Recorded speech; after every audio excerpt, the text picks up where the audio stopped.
할렐루야. 오늘도 각 처소에서 함께 하시는 모든 성도님들을 예수님의 이름으로 환영합니다. 오늘 우리가 함께 읽을 말씀은 누가복음 21장 5절부터 9절까지의 말씀 함께 읽도록 하겠습니다.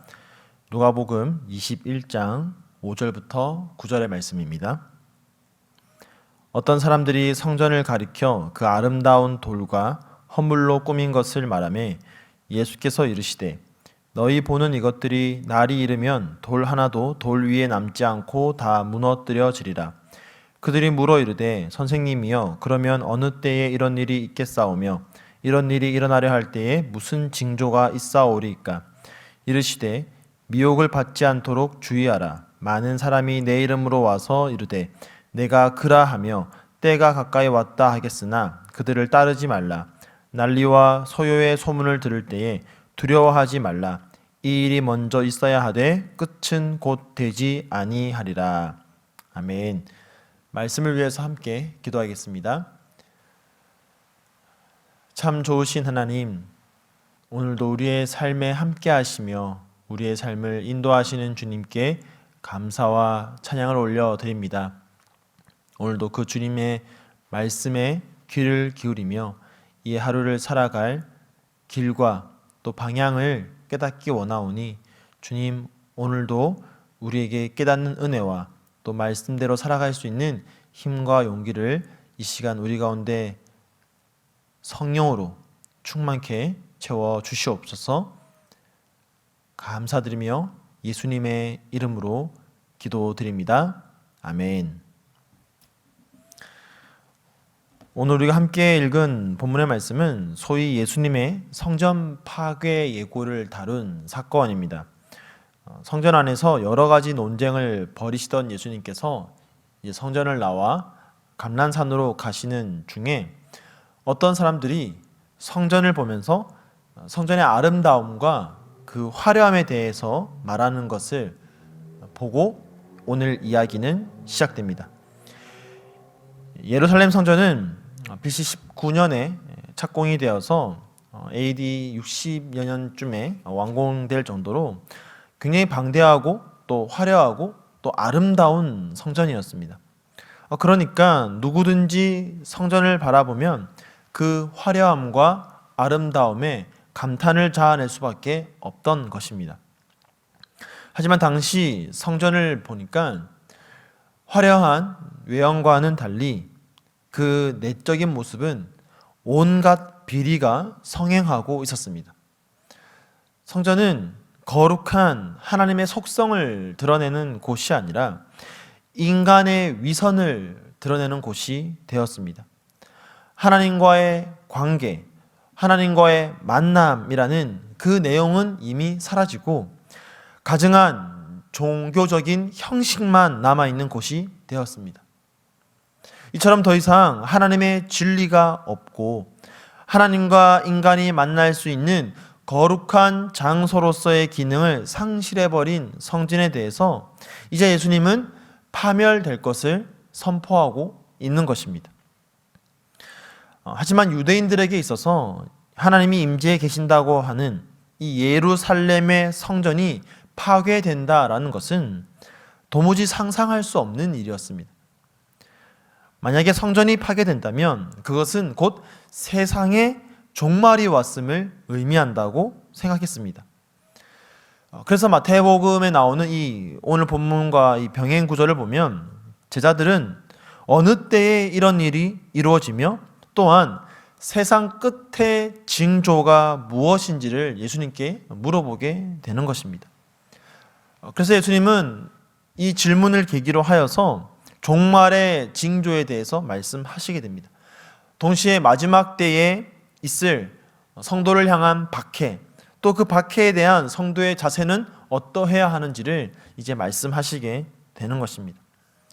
이처럼 유대인들에게 있어서 하나님의 임재를 상징하던 성전, 그 성전의 파괴는 어쩌면 그들이 가지고 있던 최후의 보루, 마지막 희망이 사라지는 것을 의미하는 것이 될 것입니다.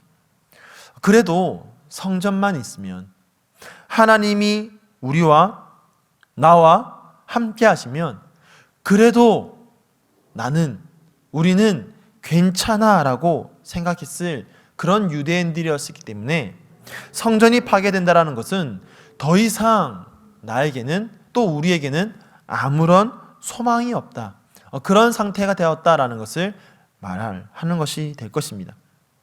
그런데 그런 마지막 희망으로서의 성전이 눈에 보인다 할지라도, 다른 말로 하면 눈에 보이는 성전이 현재 존재한다고 할지라도 그 안에 만약에 하나님이 존재하지 않는다면, 하나님이 계시지 않는다면 그것은 성전이라고 말할 수가 없습니다. 즉 성전의 외형이 남아있다 할지라도 그곳에 하나님이 계시지 않는다면, 그런 성전이라면 이미 그들에게는 모든 소망과 희망이 사라진 것입니다. 이런 관점에서 볼 때 지금 이스라엘에게는 그들의 눈으로 바라볼 소망이 사라진 그런 상태인 것입니다.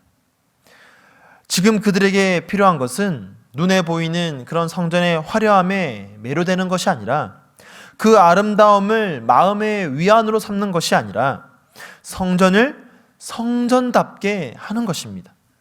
화려한 성전이 아니라 그 안에 정말 영광의 빛으로 임재하시는 하나님이 그 성전 가운데에 존재하고 임재하시기를 구하고 바라는 것, 그것이 바로 진정 이들이 해야 할 일인 것입니다. 성전의 파괴는 그런 의미에서 볼 때에 어쩌면 정말 이들이 예측할 수 없는 그런 하루아침에 날벼락과 같은 그런 일이 아닌 것이죠.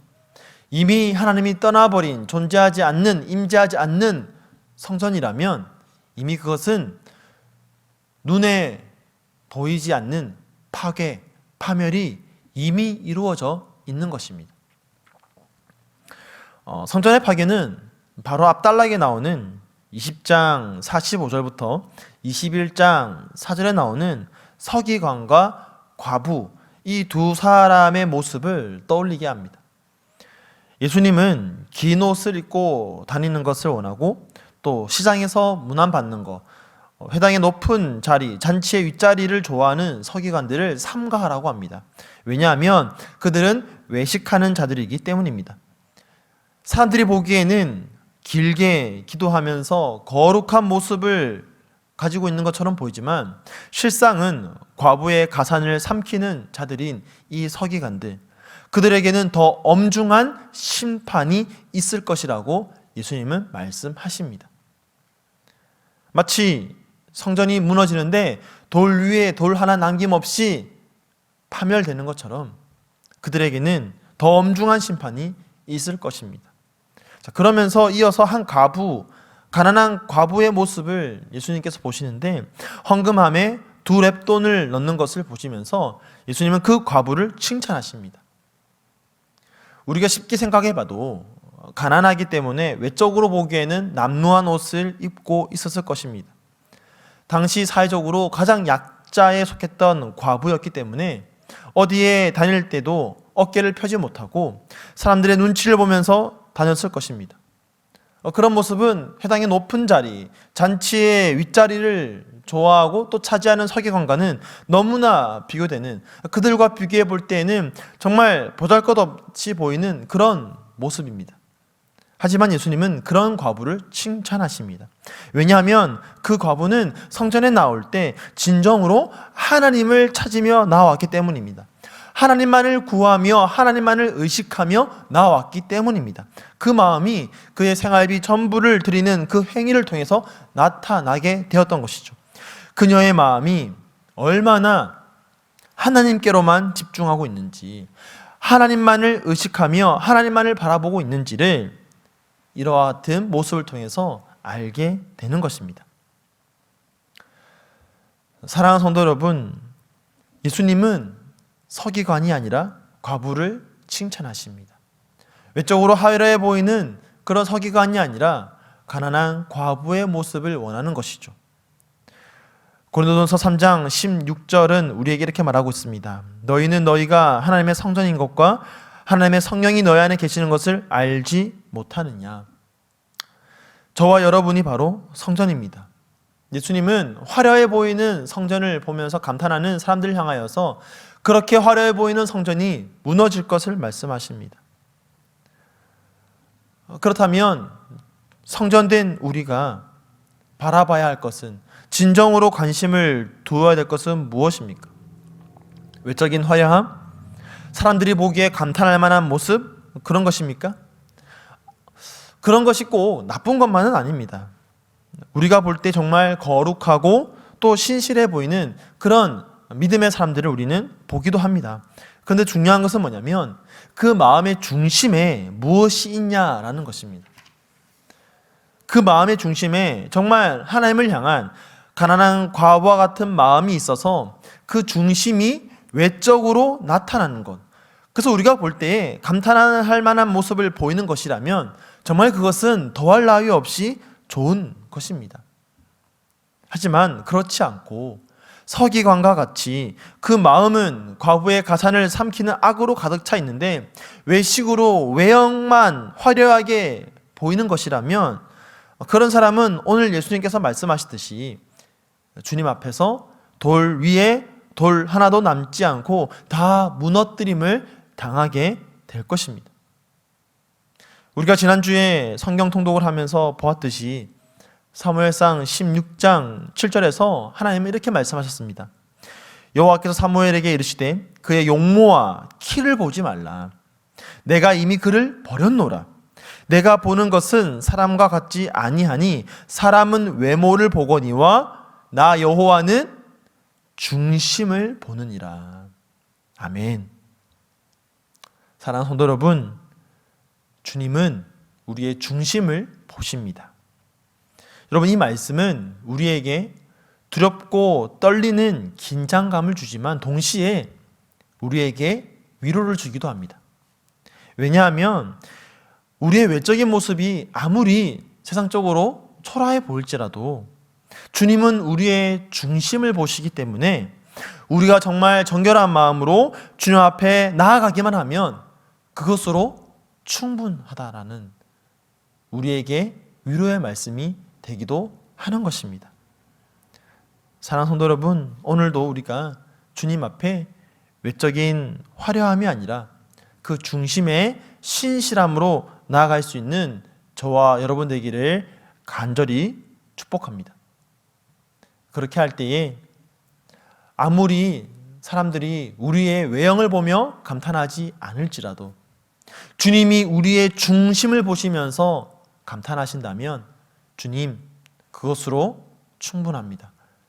그것이 진정 우리가 추구하고 우리가 바라봐야 할 우리의 최우선의 관심이 되어야 됩니다 라고 우리 입술을 통하여서 고백할 뿐만 아니라 우리의 삶의 모습으로 보여주고 나타낼 수 있는 그런 저와 여러분의 삶이 될 수 있기를 예수님의 이름으로 간절히 축원드립니다.